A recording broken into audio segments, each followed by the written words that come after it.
Hello everyone. आप सबका आपके अपने यूट्यूब चैनल लर्न इंग्लिश में एक बार फिर से स्वागत है। और इसमें हमने अपने टेंस की सीरीज शुरू की है और हम उसमें पास्ट कॉन्टिन्यूस टेंस तक कर चुके हैं हमारे प्रीवियस वीडियोस में। जो हमारे साथ नए व्यूवर्स जुड़े हैं वो प्रीवियस वीडियोस देख सकते हैं। और आपके कमेंट हमारे लिए बहुत वैल्यूएबल हैं, बहुत इम्पोर्टेंट हैं। तो प्लीज़ वीडियो देखने के बाद आपकी जो भी ओपिनियन है, जो भी राय है चैनल को लेके या टॉपिक को लेके, या आप चाहते हैं कि मैं किसी पर्टिकुलर टॉपिक के ऊपर वीडियो बनाऊं, तो प्लीज़ अपने कमेंट ज़रूर शेयर किया कीजिए।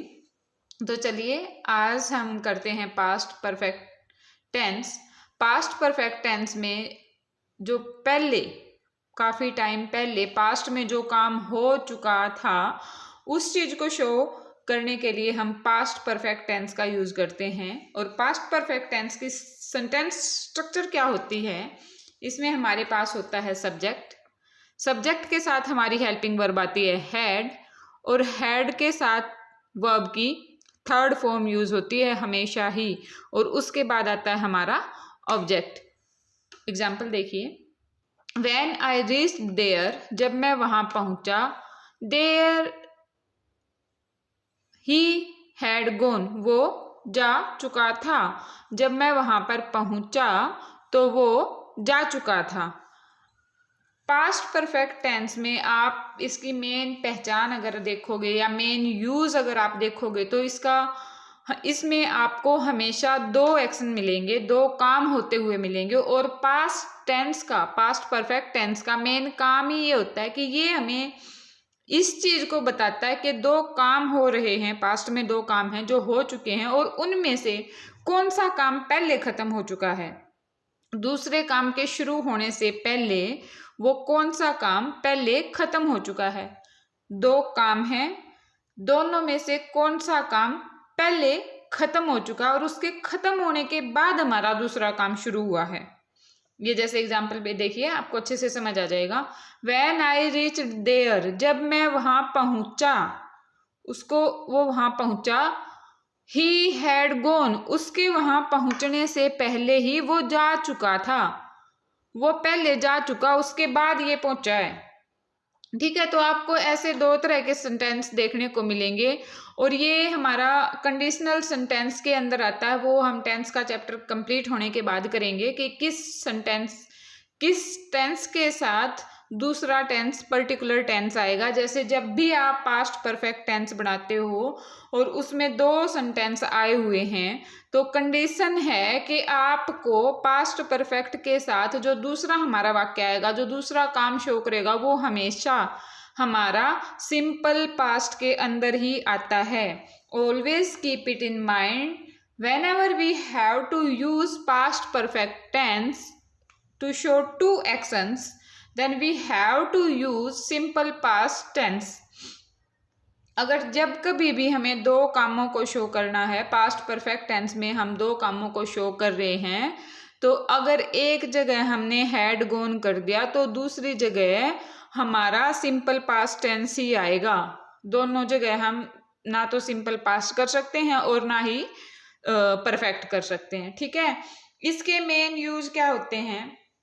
When two actions happened in the past, it shows which action was completed। वो मैंने जो आप लोगों को अभी बताया, मेन यूज इसका यही होता है कि दो कामों में से कौन सा काम पहले हुआ उस चीज को शो करना। एग्जाम्पल ये ऊपर लिखा हुआ है। इसके बाद इसका और कौन सा यूज होता है, देखिए, to express an action completed before a certain point of time in past। के पास्ट में हम कोई ऐसे काम के बारे में बता रहे हैं जब हमें एक पर्टिकुलर पॉइंट ऑफ टाइम दिया गया था कि उस टाइम तक आपको ये काम कंप्लीट करना है और आपने वो काम दिए गए टाइम से पहले ही ख़त्म कर दिया।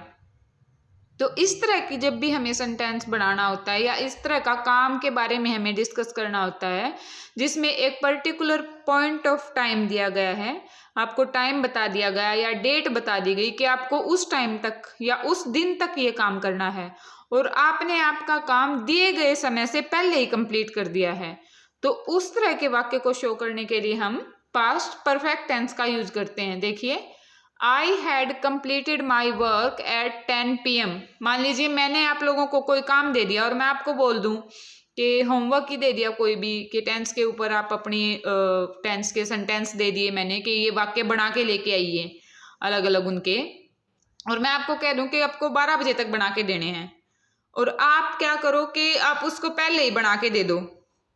ठीक है, मान लीजिए 12 का टाइम दिया तो आपने 10 तक कर दिया, 11 तक कर दिया, तो पास्ट में ये सारी एक्टिविटीज हो चुकी। तो पास्ट में हम इस तरह का कोई काम शो करने के लिए हमेशा पास्ट परफेक्ट टेंस का ही यूज करते हैं।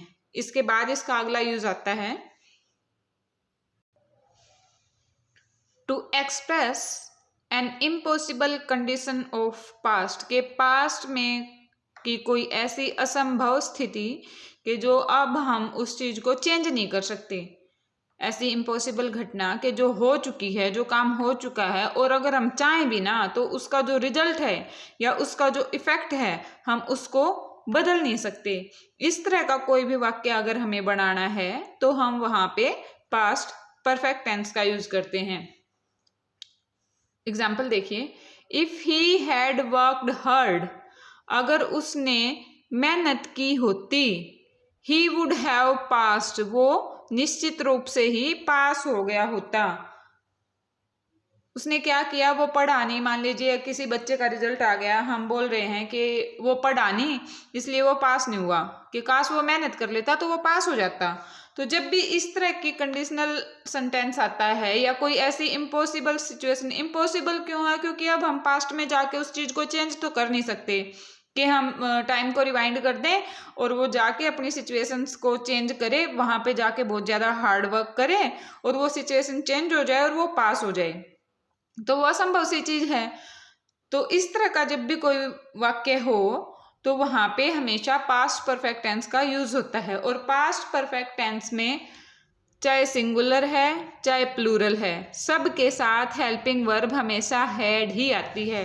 हैड के साथ हेल्पिंग वर्ब हैड आएगी और हैड के साथ वर्ब की थर्ड फॉर्म का यूज होता है।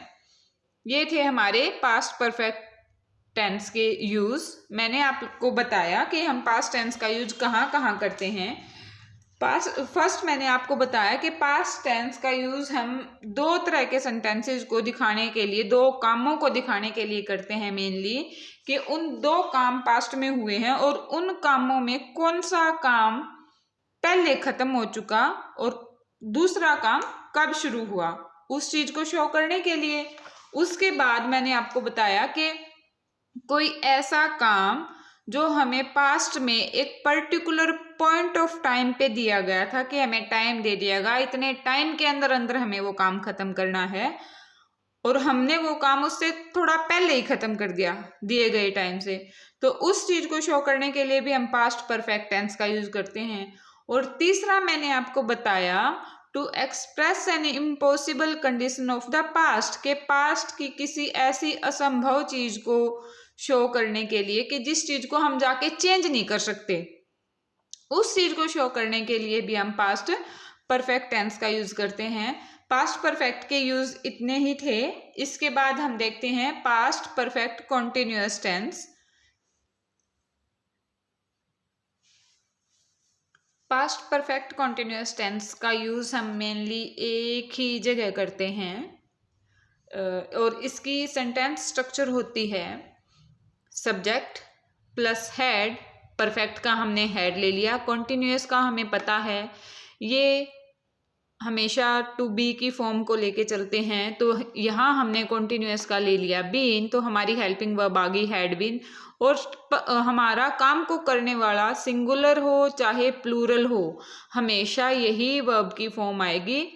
पास्ट परफेक्ट कॉन्टिन्यूअस में हमेशा हैड बीन आएगा और बीन हमेशा अपने साथ वर्ब की फोर्थ फॉर्म को लेके चलता है, वर्ब की फोर्थ फॉर्म को लेके चलता है, रूट फॉर्म प्लस ING।